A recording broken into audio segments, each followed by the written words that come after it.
두 마리 개가 3명의 생명을 앗아가고 1명이 중상을 입었으며 총 133번의 칼에 찔렸습니다. 젊은 남성 경찰은 피 웅덩이에 누워있는 여성을 응시하며 믿기지 않는 듯한 표정을 지었습니다. 하지만 모두를 더욱 놀라게 한 것은 범인의 이상한 미소였습니다. 다른 살인마들처럼 소름 끼치거나 공포스러운 미소가 아니라 무언가에서 해방된 듯한 안도감이 느껴지는 미소였습니다. 그 미소 뒤에 더 큰 비밀이 숨겨져 있을까요? 이 사건은 끔찍한 진실을 감추고 있으며 계속해서 사건의 전개를 지켜봐 주십시오. 이 실제 사건을 파헤치기 전에 좋아요와 구독 버튼을 눌러 전 세계의 가장 충격적인 사건들을 놓치지 마시기 바랍니다.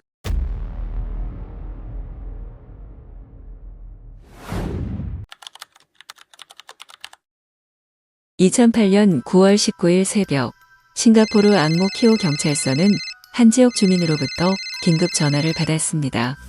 전화한 사람은 자신이 이순 에비뉴 11 지역의 아파트 로비에서 사망한 여성을 발견했다고 전했습니다. 경찰이 현장에 도착했을 때 그들은 30대 이상의 여성이 움직이지 않고 누워있는 시신을 발견했으며 몸에는 여러 상처가 있었습니다. 한 지역 목격자는 당시 비명을 들었고 밖으로 달려나가 보니 여성이 6층에서 떨어졌다고 말했으며 누군가에 의해 밀린 것이 아니었습니다. 현장에 가장 먼저 도착한 젊은 경찰관은 쪼그려 앉아 피해자의 상처를 면밀히 관찰했습니다. 고층에서 추락한 것으로 인한 심각한 상처 외에도 그는 여성의 팔과 몸에 여러 상처를 발견했습니다.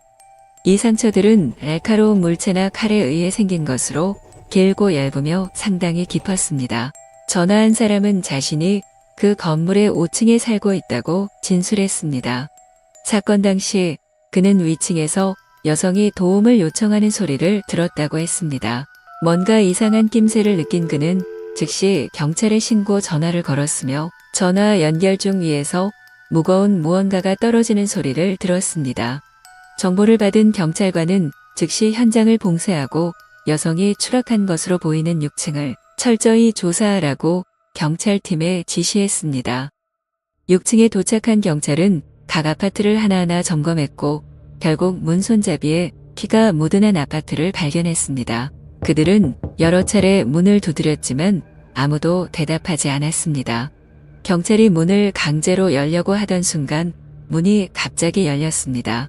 한 남성이 문턱에 나타났고 그의 손에는 부상으로 붕대를 감고 있었으며 방금 샤워를 한 듯 머리가 젖어 있었고 몸에서는 바디워시 향이 풍겼습니다.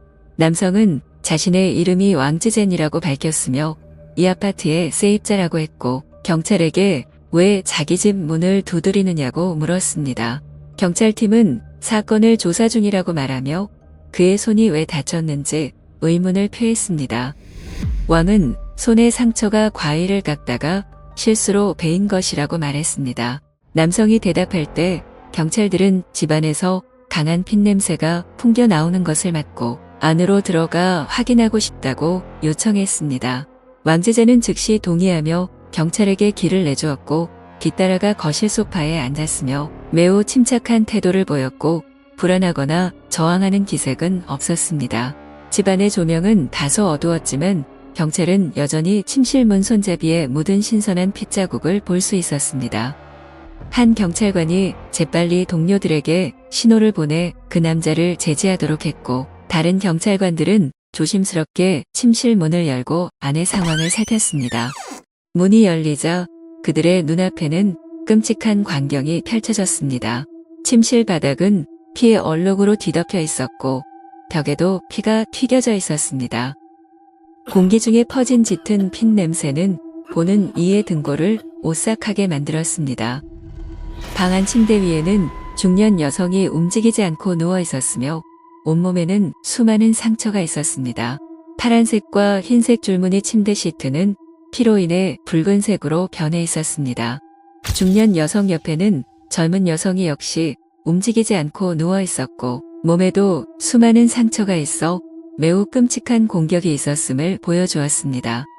한 경찰관이 크게 외치며 동료에게 구급차를 부르라고 지시하고 동시에 다른 방들을 확인하기 위해 달려갔습니다. 욕실에 들어갔을 때 경찰관은 또 다른 젊은 여성이 바닥에 누워있는 것을 보고 놀랐으며 그녀는 온몸에 피를 흘리고 있었지만 다행히도 아직 희미하게 숨을 쉬고 있었습니다. 여성의 생명이 위태롭다고 판단한 경찰은 즉시 동료에게 그녀를 탄톡생 병원으로 이송해 치료받게 하라고 요청했습니다. 그 후 경찰관은 소파에 침착하게 앉아있는 왕 씨에게 돌아서서 피해자들에게 무슨 짓을 했는지 물었습니다. 하지만 그는 아무 대답도 하지 않고 대신 이상한 미소를 지었습니다. 현장에서 당국은 종료가 다른 칼 4자루를 압수했으며 모두 혈흔이 묻어 있었습니다. 경찰의 주목을 끈 특별한 점은 집에 침입한 흔적이 전혀 없었고 피해자들이 모두 잠옷을 입고 있었던 것으로 보아 잠자는 중 공격을 받은 것으로 보였습니다. 수집된 자료를 토대로 당국은 범인이 피해자들과 익숙한 인물이며 신뢰받던 사람일 가능성이 높다고 판단했습니다. 현장에 있었던 사람들 중 왕 씨가 수상한 정황이 가장 많아 주요 용의자로 떠올랐습니다. 만약 왕이 진범이라면 체포될 때 왜 그런 이상한 미소를 지었을까요? 이 사건 뒤에는 또 다른 사연이 숨겨져 있을지도 모릅니다. 계속 지켜봐 주십시오. 법의학 검사 결과 이번 끔찍한 살인 사건에서 총 3명이 사망했고 병원으로 긴급 이송된 소녀는 다행히도 위기를 넘기고 회복 중입니다. 침실에서 발견된 중년 여성 사망자는 장멍 41세로 확인되었습니다. 장 씨의 몸에서는 총 44개의 상처가 발견되었으며 그녀가 첫 번째 희생자였습니다. 두 번째 희생자는 장멍의 딸 펑제니 17세로 몸에 42개의 상처가 있었습니다. 세 번째 사망자는 양지혜 36세로 장 씨와 함께 아파트에 살았으며 고층에서 추락한 채 발견된 피해자였습니다.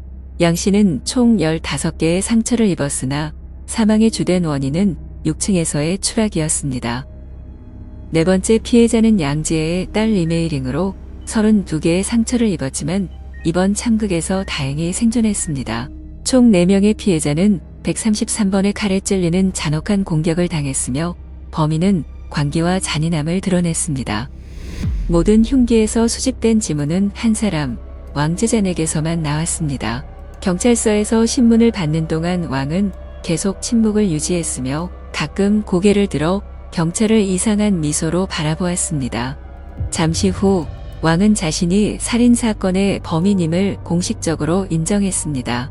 그러나 경찰을 가장 놀라게 한 것은 그가 제시한 범행 동기였으며 모든 것이 단지 2마리 개 때문이었습니다. 그 설명은 너무나도 터무니없고 말이 안 돼요. 아무도 단지개 2마리를 놓고 살인을 저질렀다고 믿지 못했습니다. 실제로 개는 비극의 도화선일 뿐이었으며 그 뒤에는 수년간 쌓인 원한이 숨어 있었습니다. 왕제젠과 장멍은 모두 중국 텐진 출신으로 동갑이었습니다. 2004년 왕이 아직 중국에 살고 있을 때 그는 한 직장에서 중간 관리자였습니다. 그 당시 왕은 결혼을 했고 아들이 1명 있었습니다. 키가 크고 건강하며 잘생긴 외모를 가졌음에도 불구하고 그의 아내는 그가 낭만이 없고 지루하며 따분하다고 생각했습니다. 그래서 그녀는 외도를 저질렀고 다른 남자와 함께 도망쳤습니다.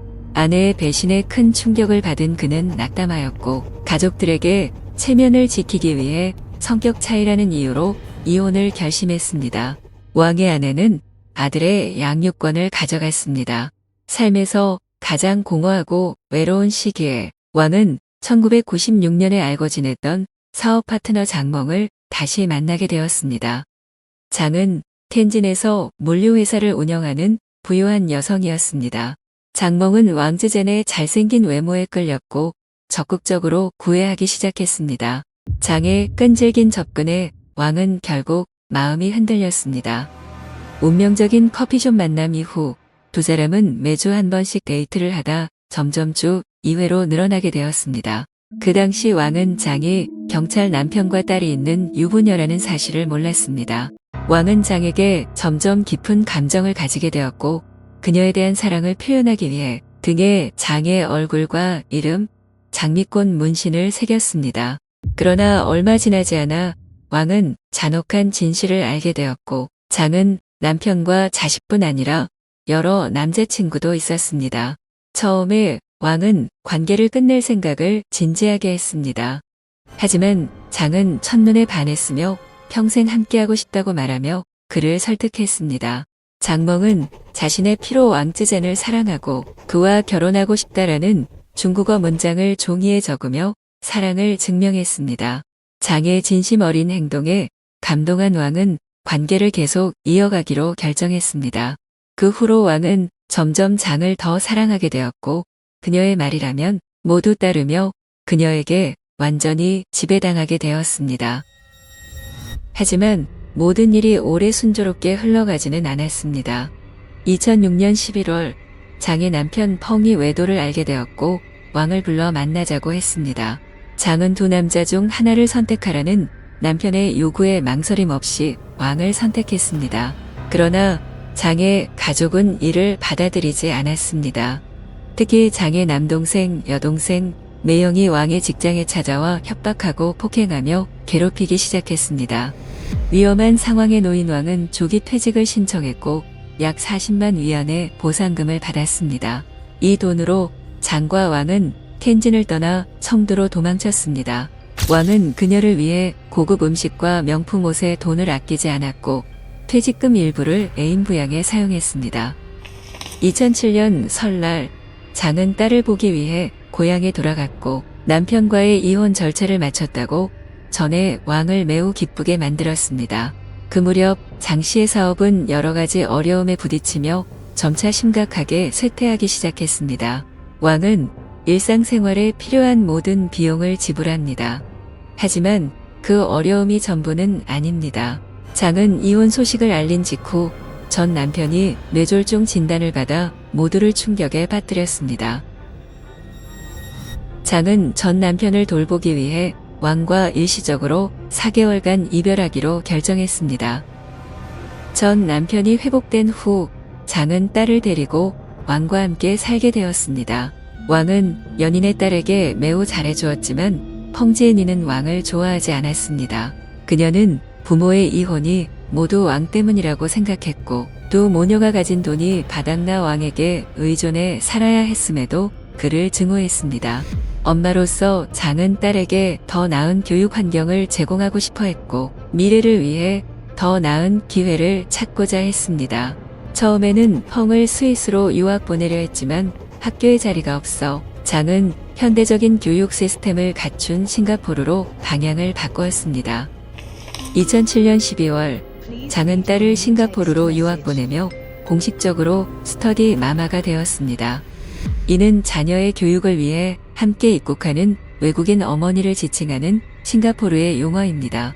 장멍이 처음 싱가포르에 도착했을 때 새로운 환경과 낯선 분위기 덕분에 잠시 동안 왕과 관련된 슬픈 일들을 잊을 수 있었습니다. 반대로 왕은 중국에서의 시간들이 더디게 느껴졌고 장을 너무나도 그리워하며 다시 만나고 싶어 했습니다. 하지만 장은 매우 차갑게 대했으며 전화나 문자도 하지 않아 왕은 그 어느 때보다 외롭고 괴로웠습니다. 너무 괴로웠던 왕은 연애의 고통을 표현하기 위해 새로운 문신 2개를 추가로 새겼습니다. 이번에는 오른손에 사신과 심장을 새겼는데 이는 장멍이 그의 마음을 깊이 상처 입혔다는 것을 상징했습니다. 왼손에는 뱀의 문신을 새겼고 이는 장처럼 매혹적이지만 그 안에 잔혹함을 품은 여성을 의미했습니다. 얼마 후 장이 느닷없이 왕을 다시 찾아와 함께 싱가포르에 가자고 제안했습니다. 장을 너무 사랑한 왕은 망설임 없이 그 제안을 바로 수락했습니다. 싱가포르에 도착한 후 왕과 장은 한 방에서 함께 지냈고 장의 딸은 별도의 침실을 사용했습니다. 그들이 임대한 3개의 침실이 있는 아파트에는 다롄에서 온 어머니 양지혜와 그녀의 딸 리메이링도 나머지 방에서 함께 살고 있었습니다. 총 5명이 이 아파트에서 함께 생활했습니다. 싱가포르에서 왕은 집세를 내지 않았지만 장과 그녀의 딸의 생활비, 식비, 교통비는 모두 그가 부담했습니다. 왕은 애인과의 관계를 유지하기 위해 선물을 자주 사주고 외식도 함께 했습니다. 왕이 가져온 돈은 금세 바닥났고 그는 자신을 부양하고 장을 돕기 위해 새 직장을 구해야 했습니다. 하지만 연애의 설렘과 흥분이 점점 사라지자 장은 왕을 쓸모없고 미래가 없는 사람이라며 비난하기 시작했습니다. 때때로 그녀의 날카로운 욕설은 성인 남성인 왕에게 깊은 수치심과 상처를 안겨주었습니다. 장멍은 자신이 왕을 완전히 장악했다고 자주 자랑했고 그래서 더욱 교만하고 오만해졌습니다. 심지어 그녀는 양지에 모녀 같은 외부인이 있는 자리에서도 왕을 거칠게 꾸짖으며 모욕을 주었고 왕은 큰 망신을 당했습니다. 이러한 행동들은 왕의 자존심을 철저히 짓밟고 자신이 사랑하는 여성에게 무시당하며 아무런 가치도 없는 존재로 느끼게 만들었습니다. 정신적인 모욕 외에도 왕은 마치 장의 노예처럼 전락하여 침대에서 그녀의 욕구를 충족시켜야만 했습니다. 장은 심지어 왕에게 싱가포르에 있는 동안 하루에 2~3번 부부 관계를 요구하기까지 했습니다. 왕은 애인을 위해 최선을 다했지만 여전히 무능하다는 비난을 받았습니다. 심지어 양지의 앞에서조차 그는 애인에게 성적으로 무능하다는 조롱을 당했고 이는 남성으로서의 자존심에 큰 상처를 남겨 왕은 결국 언성을 높이며 맞섰습니다. 더 나아가 장은 왕이 자신을 만족시킬 능력이 없으니 더 젊고 건강한 남성을 찾아야겠다고 공개적으로 선언했습니다.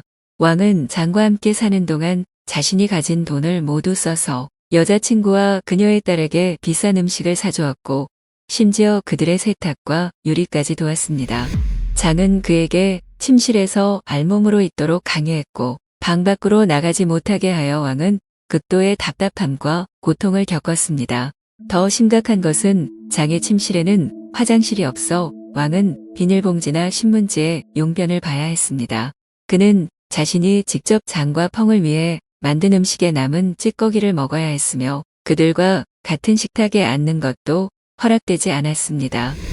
이처럼 심하게 억압당하면서도 왕은 장이 더 가혹한 규칙을 들이댈까 두려워 감히 반항하지 못했습니다.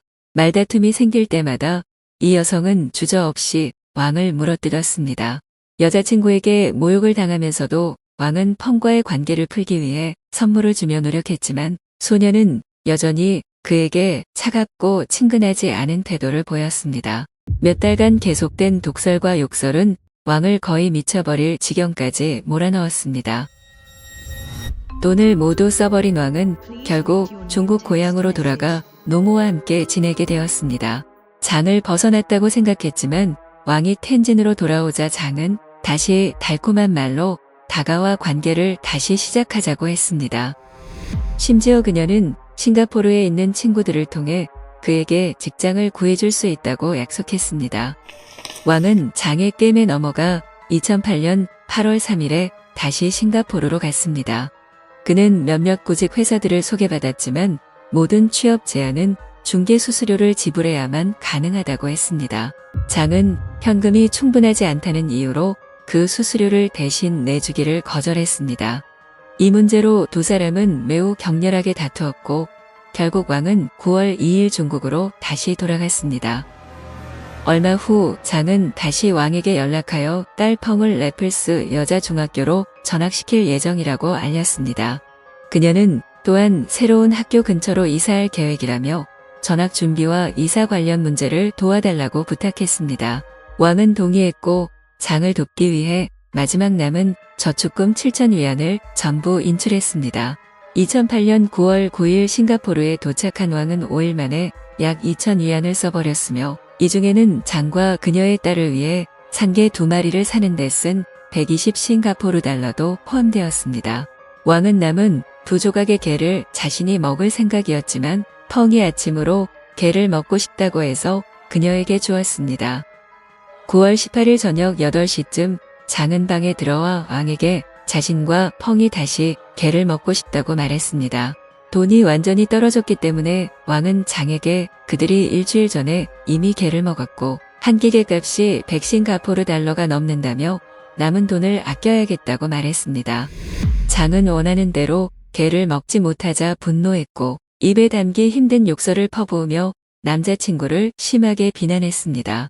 그녀는 왕을 가난뱅이라고 부르며 자신에게 이용만 당하는 게 취급을 했고 왕은 참을 수 없을 만큼 화가 나고 상처를 입었습니다. 밤 9시까지 욕설이 이어졌고 장몽은 지쳐 잠이 들었지만 왕은 잠을 이루지 못했습니다. 왕의 몸은 계속 떨렸고 그의 눈에는 붉은색만이 보였습니다. 피가 머릿속에서 미친 듯이 흐르는 것 같았고 그는 아무 생각도 할 수 없을 만큼 정신이 텅 비었으며 그때 한 가지 사악한 생각이 머릿속을 파고들었습니다. 왕은장이 자신의 돈을 물쓰듯 쓰고 자신을 배신했던 기억을 떠올렸고 생각할수록 더 화가 났습니다. 약 1시간 동안 침대에서 뒤척이며 생각에 잠겼던 왕은 마음을 가라앉히기 위해 부엌으로 향했습니다. 하지만 책상 위에 놓인 톱니칼에 손을 얹는 순간 마음속의 분노와 고통 그리고 잔혹한 충동이 그 어느 때보다 강렬하게 치솟았습니다. 칼을 손에 든 왕은 침실로 돌아갔고 애인이 여전히 아무 걱정 없이 깊이 잠들어 있는 모습을 보았습니다. 분노가 폭발한 왕은 칼을 휘두르며 장에게 달려들었고 그녀는 깜짝 놀라 비명을 질렀지만 그 소리는 왕 안에 끓어오르는 분노를 막을 수 없었습니다. 오히려 그는 더욱 난폭하고 맹렬하게 공격했습니다. 왕은 자신이 몇 번이나 칼을 내리쳤는지 정확히 기억하지 못했으며 단지 장이 움직이지 않을 때가 되어서야 멈췄습니다. 같은 시간 옆방에서 자고 있던 장의 딸 펑지은이는 큰 소리를 듣고 어머니의 방 문을 열어 확인하려 했습니다. 이것이 바로 펑이 목숨으로 대가를 치르게 된 치명적인 실수였습니다. 왕은 문 앞에 서 있는 펑을 보았지만 분노에 눈이 멀어 그녀가 누구인지 인식하지 못했고 단지 문에 사람이 서 있다는 이유로 가차없이 공격했습니다. 상대가 쓰러져 움직이지 않게 된 순간에서야 그는 그것이 장몽의 딸 펑이라는 사실을 깨달았습니다. 마지막 방에 있던 양지혜는 소란스러운 소리를 듣고 문을 열어 확인하려 했고 이 장면을 왕이 목격했습니다. 왕은 그녀와 그녀의 딸에게도 무차별적으로 공격을 퍼부었고 양지혜는 공포에 질려 도망쳤습니다. 혼비백산한 상태에서 도망치던 양지혜는 발을 헛디뎌 6층에서 추락하고 말았습니다.